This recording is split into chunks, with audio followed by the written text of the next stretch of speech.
My bad, I was thirsty. Don't look at me like that. YouTube! Part 2. This is the remix. Man, if it's the first time rocking with the boy, happy to KING SPR 33. That be me, King Spree, and you locked in with the realest, you heard me?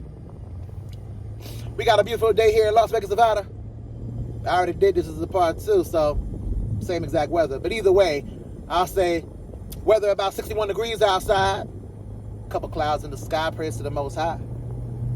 And as always, baby, watch out for that new mixtape coming soon. I promise you're going to love it. Part 2, sequel. Here we go.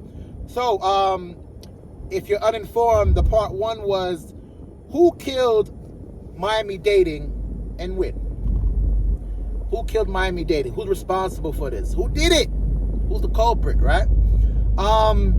In part 1, I mentioned a whole bunch of things. I would leave the link in the description, but I'm not. Just go ahead and scroll up to the most recent video. You'll see it right above this one. Who killed Miami Dating? Big question, man. Who killed it? It's dead, so who killed it? Let's get right back into the topic. Before we do, please like the boys' video. Please subscribe to the Kingship. We're almost at 70, which means we're almost at 100, which means we're almost at 1,000, which means we're almost at 100,000, which means we almost at 1 million, you hear me? Please like the boy channel, subscribe to the channel, and also go ahead and leave a comment. What city you from, and who killed dating in your city? And by who, I mean what, when, where, whatever. So, I mentioned a bunch of things in part 1, so we're going to start off part 2 with saying, there was a line in the Joe Budden song, Who Killed Hip Hop, that said, I remember the summer 50 started making fans look at the numbers, right? Well, that can translate to dating. I remember when people, girls in particular, started looking at how many followers you had other than what's in front of their face. The second that you went to a nightclub, had a great night with a young lady, or introduced yourself, had a great conversation, and went for the number exchange, and she said, oh, what's your IG? And you didn't have 20,000, you didn't have 30,000 followers, and her energy was so low after that. The second girl started handing out IG information instead of phone numbers, you already knew. They started looking at the numbers. They want to see how many likes you got, how many comments you got, how much interaction. These girls nowadays, especially in Miami, they act like they advertisers. They act like they Coca-Cola. These girls are looking to see how much engagement you got on your shit. And the reason why they're doing that is because they want to see what you can do for them. Same thing as Coca-Cola. They want to see they want to bite out of that apple. They want to see what you can do for them as, in this case, they're the consumer. I'm sorry, in this case, they are, well, they think they're the product, but in this case, they think that you're selling them something. So they want to know, what can you do for me? Can you get me a table in the club? Do you know somebody that might know somebody? Maybe I'm just fucking with you to end up fucking with your friend. You the gateway drug. You know what I'm saying? They wanted to know, how in the world can I go about utilizing you to get ahead in life, right? So some would say, well, isn't that how life works, period? Yeah, but no. Back in the day, you would date a girl, and if you had something more, connections here or there, you had money, so on and so on, these things were bonuses, but you were seen as your character and content and physique and how you look were the first things. Those were the first things that mattered. It's the first impression. It started getting wild when it didn't matter how you looked in real life. What mattered is how many likes you got on that Instagram post, my boy. King, they're not looking at you to see if you look good with a six-pack. Most of the girls that are going to come your way anyway are skinny fat. They're not looking at you to see if you got a six-pack or not. They're not looking at you to see if your tape extra crispy. Those things are beneficial, but they're not the only thing that matters. Nowadays, these ladies, especially in the Miami area, in the surrounding areas, Palm Beach and Broward, you hear me? They want to know, what could you do for me? And then the single man is looking at the camera like Tyrese did. What more do you want from me? And that's a fact. That's a fact. We're in a situation where we're judged by not actually what we do, what we actually have, what's actually in our bank account. If we worked hard and went to school and we're a lawyer, a doctor, or we have a nice job, or we're the construction manager, none of that shit matters to these girls, man. What matters to them is you got 100,000 followers, you must be somebody. You got a blue check. If you ain't got that check, they ain't gonna check. You hear me? If you ain't got that check, they ain't gonna check. And then on top of that, they want you to have actual checks, meaning finances. The package is, if you got the social media presence and that perceived power, then the looks, the fashion, all that is cherry on top, icing on the cake. But if you got the reverse and you got a good job, you pay your bills on time, you got a good credit, your physique is nice, you can speak well, you're intellectual, you have a nice social circle, you're not famous, but you got a nice social circle, you have an education, you do all the things that back in the day, back in the 90s, all these Tyler Perry movies that come out and they show these dudes that are working hard, those are the dudes supposedly that were getting the girl. And then you find out, nah, Papa, that Cinderella life ain't for them. They don't give a fuck how hard you work. They want to know about the final results. And to be honest, the irony is they really don't, because they want to just know that it looks a certain way. They don't really care if you actually have it. There are scammers out here that scam their life away. They don't got no savings. They ain't got no fucking crypto. They ain't got no house. They ain't got none of that. But they got $10,000 to blow tonight. And they gonna blow it. And to the girl, she know what kind of dude this is. But she ain't worried about that, because the same way he living the fast life, she living faster.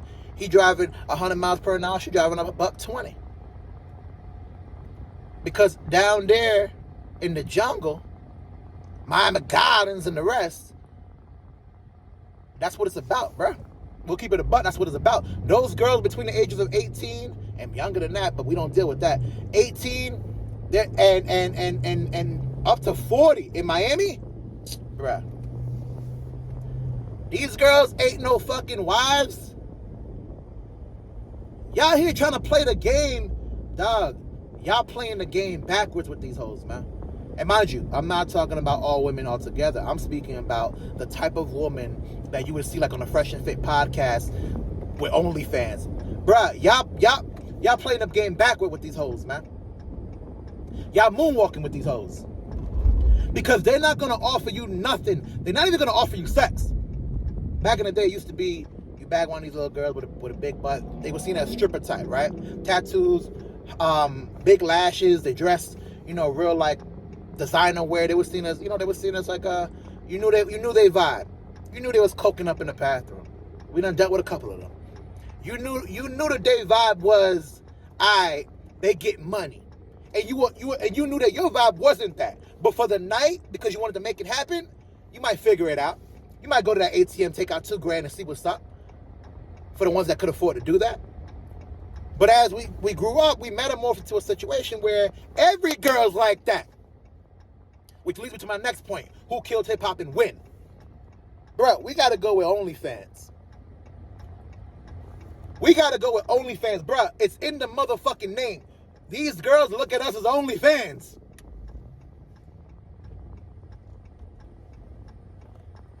That girl with the fucking tight body, blonde hair, fat ass, big breasts, she look at you like you a chump, nigga. And let's not get it twisted. Some of y'all niggas are chump niggas. Like, some of y'all niggas don't deserve to be, up the ranks. But me and mine's a little different. That's why I'm making this video, because me and mine's don't fit that category. I got some dudes that are grade A. I got some peers that are grade A. A1.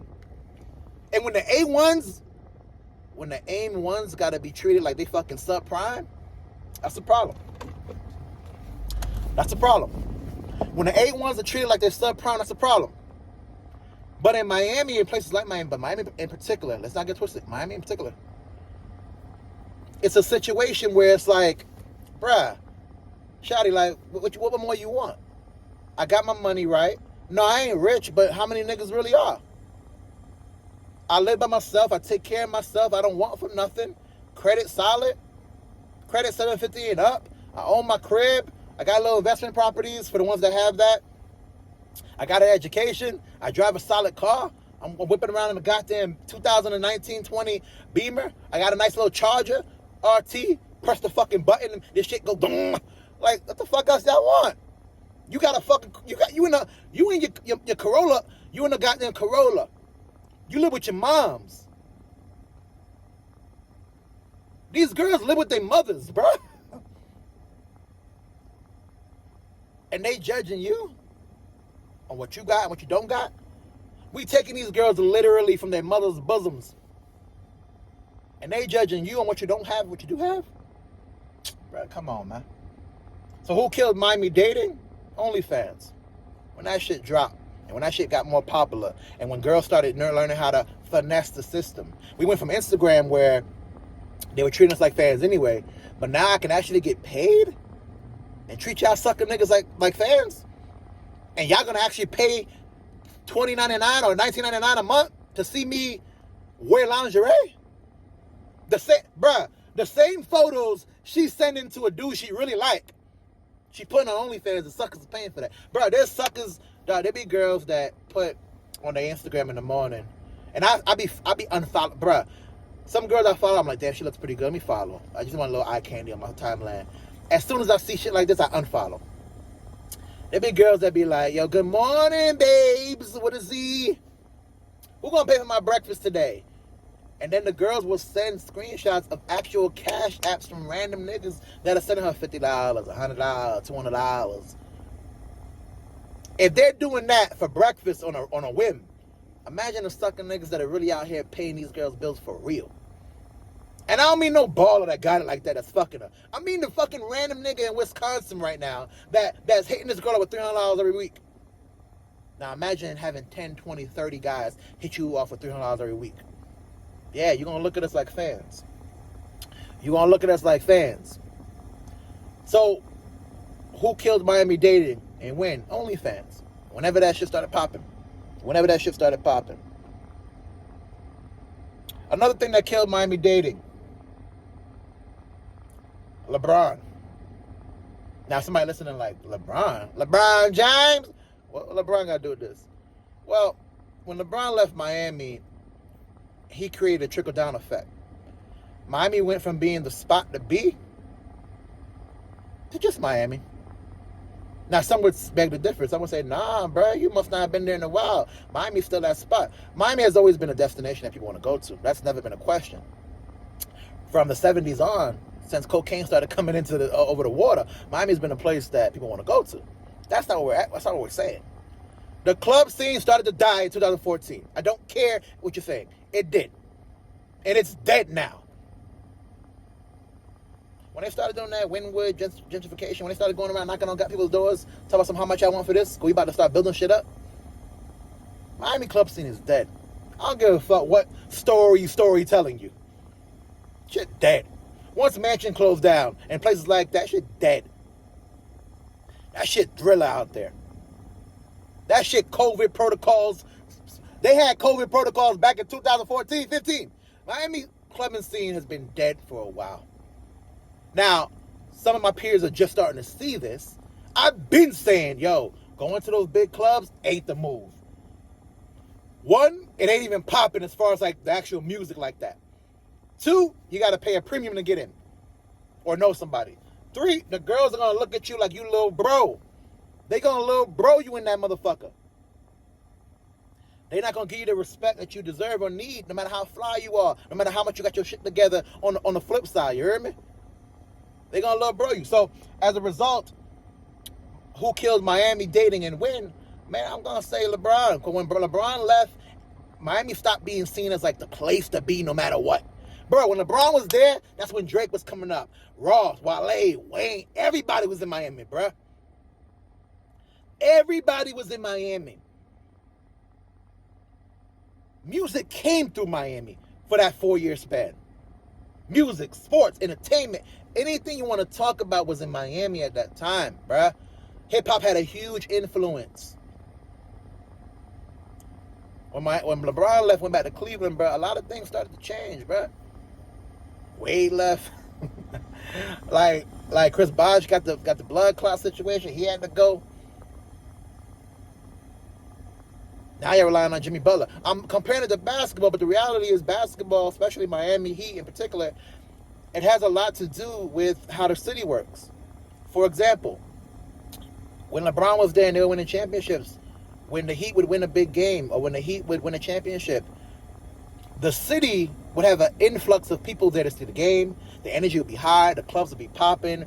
Like, you mix that with the Drakes of the world saying that he's right across the arena. He might fuck around and walk to the arena and see it for real. Like, all this has something to do with how Miami was perceived.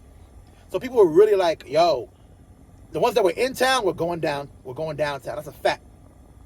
And the ones that were from out of town, they couldn't wait to get to Miami.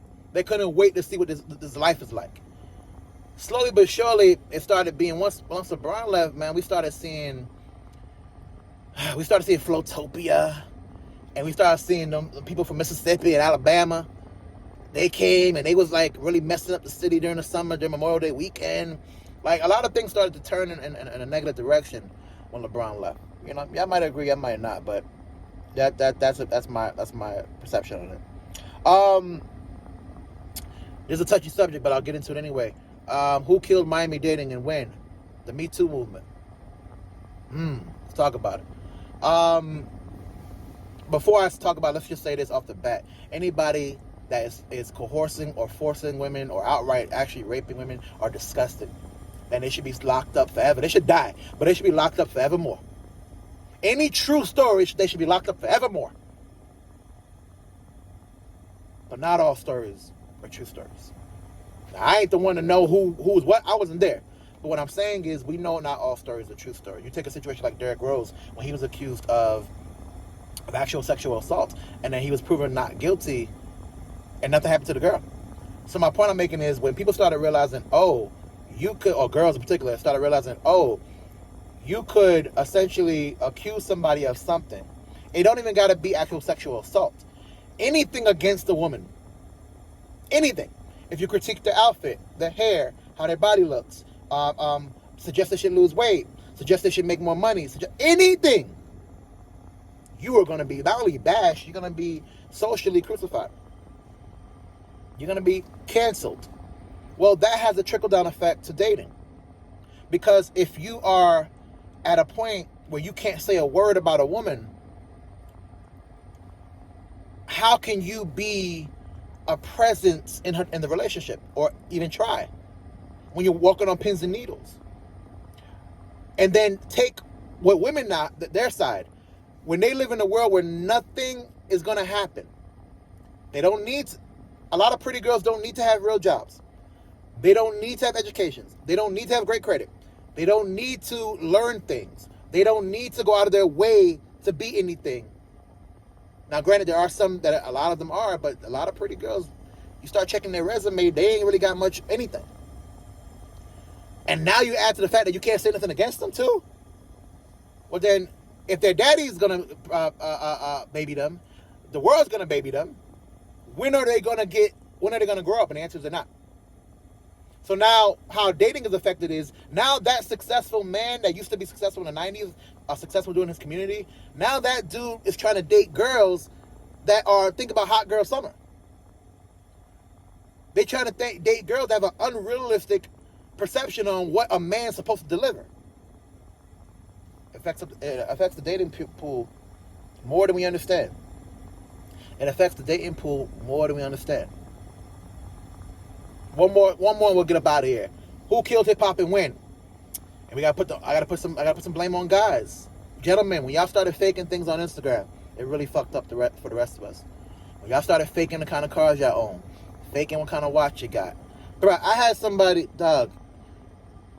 There was somebody I know that put a watch up. They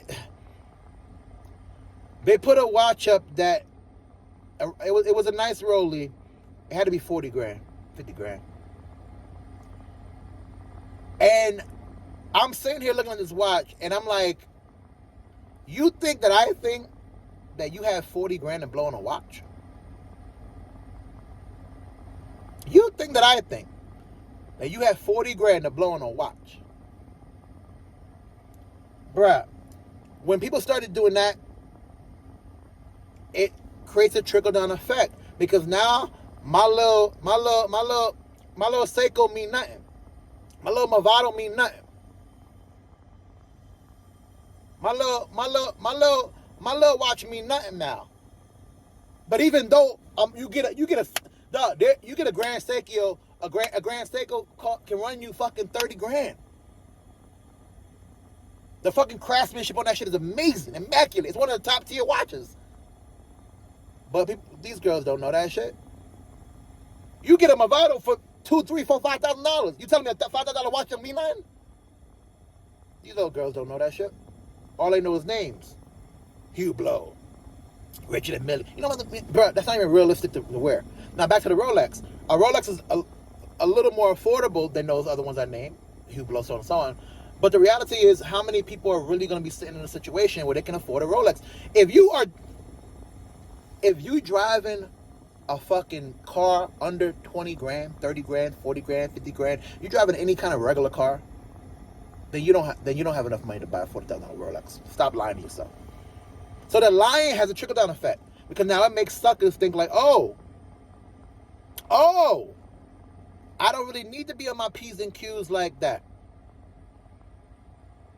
I don't really need, bruh. So now girls are thinking like, oh, I only fuck with dudes that have X caliber lifestyle. And then the dudes are like, well, I don't really need to actually have it. I can just pretend that I have it.